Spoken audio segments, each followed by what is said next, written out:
Happy Wednesday. This last Sunday we sang We Three Kings of Orient Are. I want to pause on that poetry of the song that's so familiar to us.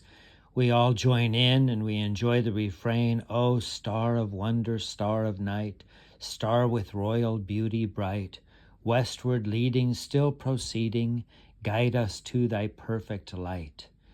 But we may not pay as much attention to what the poet is actually saying in the song. So let me take a couple minutes or a little time here. We three kings of Orient are, bearing gifts we traverse afar. Field and fountain, moor and mountain, following yonder star.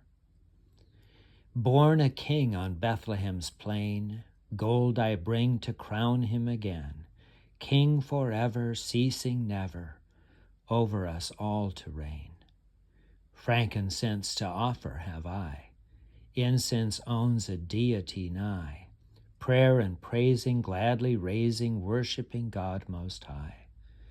Myrrh is mine, its bitter perfume breathes a life of gathering gloom, sorrowing, sighing, bleeding, dying, sealed in a stone-cold tomb. Glorious now behold him arise, King and God and sacrifice. Alleluia, alleluia, sounds through the earth and skies. Notice what the poet has done with this passage.